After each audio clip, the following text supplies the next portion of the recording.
Hey everybody, Coach Jonathan here, and welcome to a short episode of the Ask a Cycling Coach podcast. It's a special one because we're in between the Christmas and New Year holidays. It's a great time to start looking back at the goals you set last year and how you did with those, so then you can plan an even better year next year. Now, when you look back at the goals that you set, don't just look at them as pass or fail. Instead, look at them and think, what did I learn along the way of striving for this specific goal for each one of the goals that you set? Chances are you learn some different habits or just learn some different things along the way that are going to make you a better athlete moving forward and help you with goal setting for the next year. And speaking of those goals, make sure you're setting goals that matter to you. Sometimes I think it's easy as us endurance athletes to just, maybe we set the same goal year after year and we continue to strive for it. And if that's the case and this is the year that we make it happen, then that's really important. If that matters to you, continue striving for that. At the same time, maybe it's time for a change up. Maybe you look at trying a different discipline. Maybe you look at changing the different events that you typically do into something new. Regardless, set goals that really inspire you and excite you. Makes it way easier to make sure you get in all the training that you need to do for those goals. Now, remember that a goal set without a framework to achieve that goal is merely just wishing. So think of the framework that you need to put in place. What sort of things do you need in terms of a support system? Do you need to schedule it on a calendar, all the training sessions that you do? Do you need to schedule recovery time to be able to recover from and adapt from the training you're doing? Do you need a support partner? Do you need to balance other things out in your life so that you can allow all this room for the training that you need to do? Think about the framework for each one of those goals.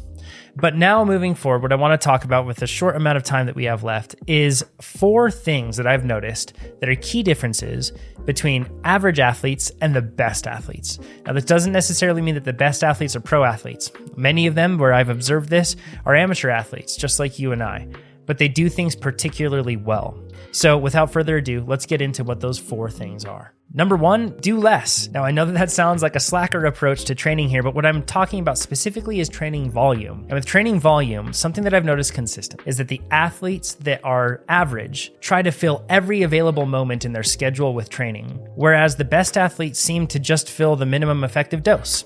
They seek to do the least amount possible to achieve their goals. And why I think this works is because, well, number 1, we know that consistently doing your training is what drives performance upward the most. And if you are trying to fill in every possible nook and cranny of your schedule with training, and you're not accounting for the curveballs that life is going to throw you, chances are it's going to be really tough to be consistent with your training. You're going to miss workouts. That's going to demotivate you. It's going to make it more difficult to follow the right progression through your training. And in the end, it's just going to go against being consistent. So as odd as it seems, instead of looking at trying to do a high volume or maybe even a mid volume approach, consider starting low. Give it a try and see if actually you get faster with doing less. Number 2, keep it simple. Now, I know that the goal here for everybody is just to improve performance, but what I've noticed from average athletes is they seek to overcomplicate the training process much more than the best athletes. In fact, the best athletes seek to simplify the training process as much as possible. And what we're getting at here is that science is constantly coming up with new ways that we can achieve marginal gains: cold therapy, heat therapy, carb periodization, fasting, many different things that we can do to try to get a little bit extra from the training that we're doing. But in almost every case, it makes it more difficult to actually train, and it also overcomplicates our training process and makes it more difficult to be consistent.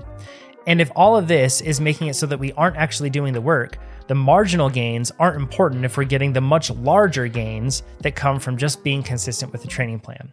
Think of it like an ice cream sundae. The marginal gains are like a cherry on top, but if there's no ice cream sundae, it's just a silly cherry. So don't get things out of order. Instead, keep it simple and just focus on the training. Number 3, fuel the work. You've heard this a ton on the podcast, but it has to be said over and over because we always fall back, even if we know it, we fall back into habits of deprivation.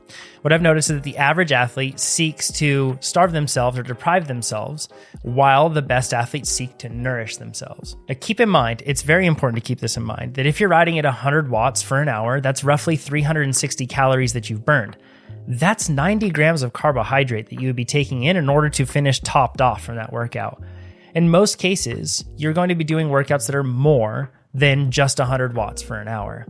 And this is something where we tend to want to deprive ourselves if we aren't working very hard. We tell ourselves, I don't need the energy. I can get by just fine. But when we're talking about getting faster, you get faster while you recover, not just while you do the work, right?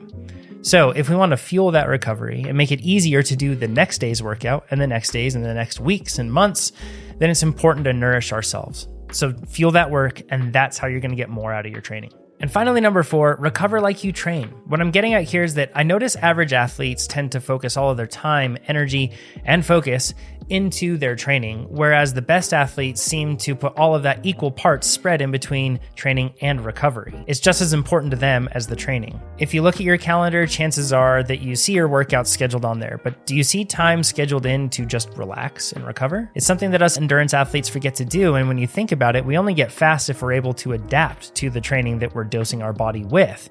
And the way to do that is to make sure that we can recover. So maybe it's not a bad idea to look at your training calendar and schedule time in to just relax and recover. If you're trying to if you have 6 available hours in the week, maybe it's not the best thing to just fill it with 6 hours of training. Maybe it's better to fill it with 3 to 4 hours of training and then schedule 2 to 3 hours of just rest into there. So give it a shot. So those are the 4 things that I've noticed between average athletes and best athletes. And hopefully what this can do is this can help you set your goals and set up frameworks for your goals next year to have the best year yet. We hope that you use TrainerRoad to make that happen. Go to trainerroad.com and sign up. Use AI FTP detection and, of course, adaptive training to be able to reach new heights. That's what we're all about here. And as a huge thank you to us, it would be wonderful if you could do this. Share the podcast and share TrainerRoad with other people.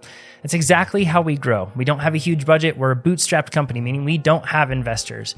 So this is how we grow. You listening to this podcast, us serving you and hopefully building the trust so that you can trust us with your training, and of course you spreading the word with others. So if you could do that, it would mean the world to us. We're looking forward to seeing you all in the new year. See you then. Take care.